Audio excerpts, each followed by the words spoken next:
Bismillahirrahmanirrahim. Assalamualaikum warahmatullahi wabarakatuh. Selamat siang, salam sejahtera bagi kita semuanya. Om Swastiastu, Namo Buddhaya, salam kebajikan. Pada siang hari yang berbahagia ini,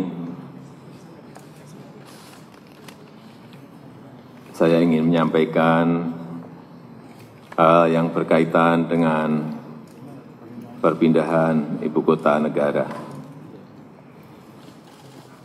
Rencana untuk pindah ibu kota itu sudah digagas sejak lama, bahkan sejak era Presiden pertama Republik Indonesia, Insinyur Soekarno. Dan sebagai bangsa besar yang sudah 74 tahun merdeka, Indonesia belum pernah menentukan dan merancang sendiri ibu kotanya. Banyak pertanyaan, kenapa harus pindah?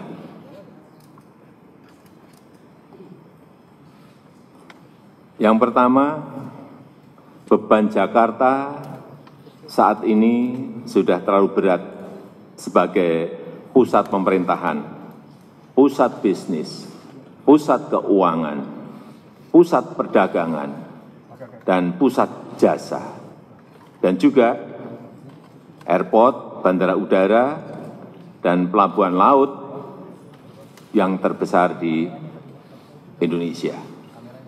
Yang kedua, beban Pulau Jawa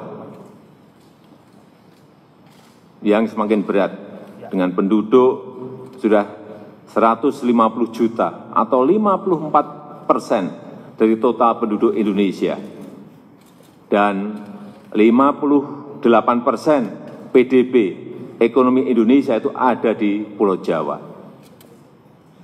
dan Pulau Jawa sebagai sumber ketahanan pangan.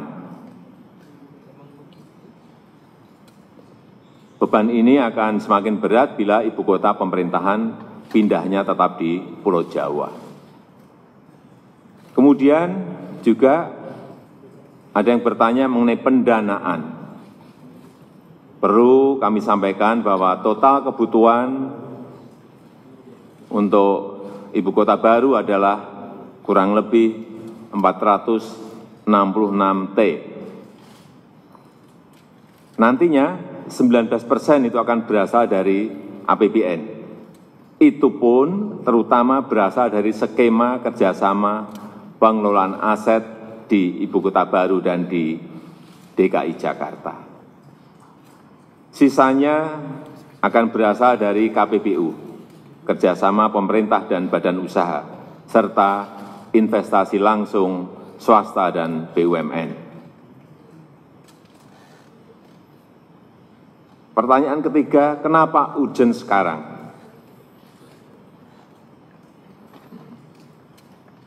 Kita tidak bisa terus-menerus membiarkan beban Jakarta dan beban Pulau Jawa yang semakin berat dalam hal kepadatan penduduk, kemacetan lalu lintas yang sudah terlanjur parah, dan polusi udara dan air yang harus segera kita tangani. Dan ini bukan kesalahan Pemprov DKI Jakarta, bukan, tetapi terlebih karena besarnya beban yang diberikan perekonomian Indonesia kepada Pulau Jawa dan kepada Jakarta. Kesenjangan ekonomi antara Jawa dan luar Jawa yang terus meningkat meskipun sejak 2001 sudah dilakukan otonomi daerah.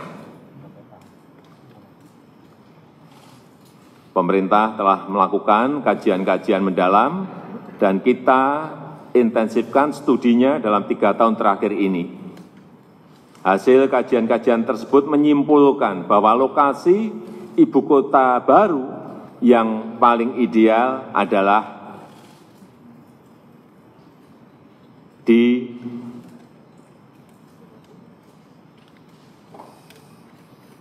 sebagian Kabupaten Penajam Pasar Utara dan sebagian di Kabupaten Kutai Kartanegara, Provinsi Kalimantan Timur.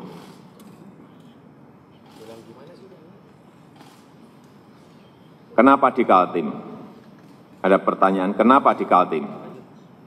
Satu, risiko bencana minimal, baik bencana banjir, gempa bumi, tsunami, kebakaran hutan, gunung berapi, dan tanah longsor. Yang kedua, lokasinya yang strategis, berada di tengah-tengah Indonesia. Yang ketiga, berdekatan dengan wilayah perkotaan yang sudah berkembang, yaitu Balikpapan dan Samarinda. Yang keempat, telah memiliki infrastruktur yang relatif lengkap. Dan yang kelima, telah tersedia lahan yang dikuasai pemerintah seluas 180.000 hektar. Pembangunan ibu kota baru ini bukan satu-satunya upaya pemerintah dalam mengurangi kesenjangan Pulau Jawa dan luar Jawa. Karena selain itu pemerintah juga akan membangun industrialisasi di luar Jawa berbasis hilirisasi sumber daya alam. Dan Jakarta akan tetap menjadi prioritas pembangunan dan terus dikembangkan menjadi kota bisnis, kota keuangan, pusat perdagangan, dan pusat jasa berskala regional dan global. Dan rencana Pemprov DKI Jakarta untuk melakukan urban regeneration yang dianggarkan sebesar 571 triliun tetap terus dijalankan dan pembahasannya sudah pada level teknis dan siap dieksekusi. Saya paham bahwa pemindahan ibu kota negara ini termasuk lokasinya membutuhkan dukungan dan persetujuan DPR.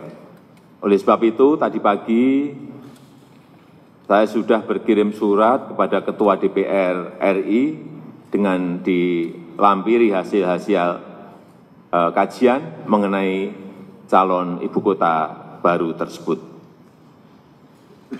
Sehubungan dengan hal tersebut, pemerintah akan segera mempersiapkan rancangan undang-undangnya untuk selanjutnya disampaikan kepada DPR.